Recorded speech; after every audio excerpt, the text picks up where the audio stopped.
السلام علیکم ملګرو دوستانو، نن روان یو د دې زموږ د پاکستان او د ټول ایشیا یو عظیم مفسر محدث چې الله رب العزت دی ډېر لوی کار اخیستی دی په خپله مدرسه کې هم او دغه شانتې په دارالعلوم حقانیه دارالعلوم دیوبند ثاني هلته هم چې کوم دی الله تعالی د هغوی نه خدمات اخلي او هغوی ملاقات ته روان یو چارسدي ته او جمعې مونځ به ورسره کوو انشاءالله ملاقات به ورسره کوو ټول ورته انشاءالله ښایو مونږ سره اوسېږه جي دا مونږ په دې وخت کې په ارچنګ روډ باندې روان وو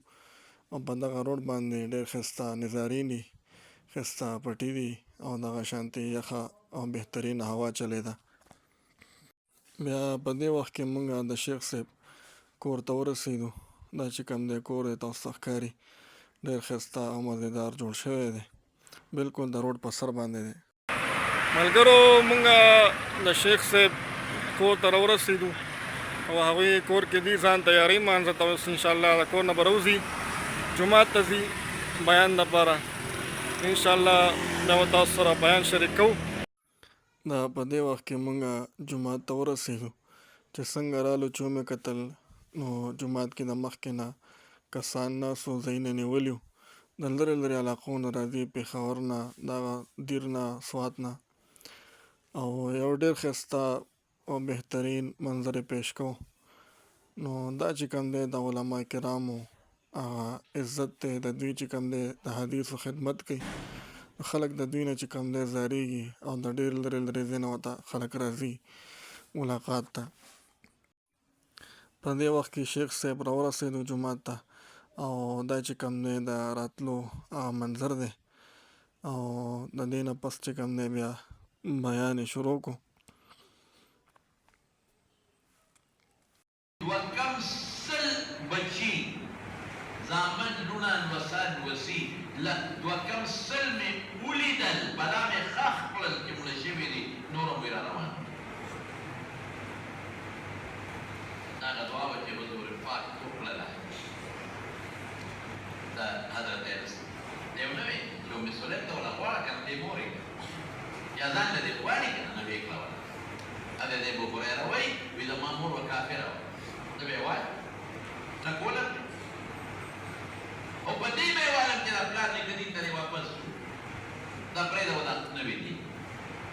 یو ورځ یې وویلم ورالم نیغ حضور پاک له او رسول الله مبارک ته مې فریاد وکړ د الله رسوله ته زما دې مور له دعا نه کړې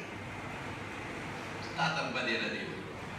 اسلام او دین ته راله بدې ردې وي مور مې د غږ نه شم کولی وهي مې کنځل سپکې راته اوس یې راته ډېرې سپکې رسول الله صلی الله علیه وسلم دا سوچت کړ وی الله دا ابو هریره مور ته هدایت وکړي الله مسلمان یې ابو هریره په خپله بې سړی د پیغمبر د حدیثو شاګرد دی صحابي دی سوال چا نه کوي حضور پاک رسول الله مبارک لا سوچت کړ ابو هریره وی ما وی چې بس کار وشو د پیغمبر مبارک دعا خو د عرش سر په سر په سکندونو کې ډاغره وایي وی چې کور ته لاړم او دروازې ته دننه کېدم نو مور راته ویې صبر وکړه ابو هریره او د شرنارو اواز مې واورېد لکه چې څوک لاندې وی پوه شي وی چې ویې ناکړل زما مور و جامې برابر کړې راځه بچې وردننه شومه وی ما ته یې بچې ما حضور پاک له بوځه چې ما ته مسلماني وکړې زه مسلمانې دقسې د جمعې لمونځ د بخاري شریف کې راځي او حضور پاک تقریر کوو یو صحابي د جومات په دروازه را دننه شو وی د الله رسوله باران دپاره سوال وکړه په دې ټایم کې چې کوم دی شیخ صاحب کله بیان وکړو د هغې نه پس ته خلک ورسره میلاویږي مصافحه ورسره کوي یو کس میلاویږي هغه ځي بیا بل کس راځي هغه میلاو شي بیا بل کس راځي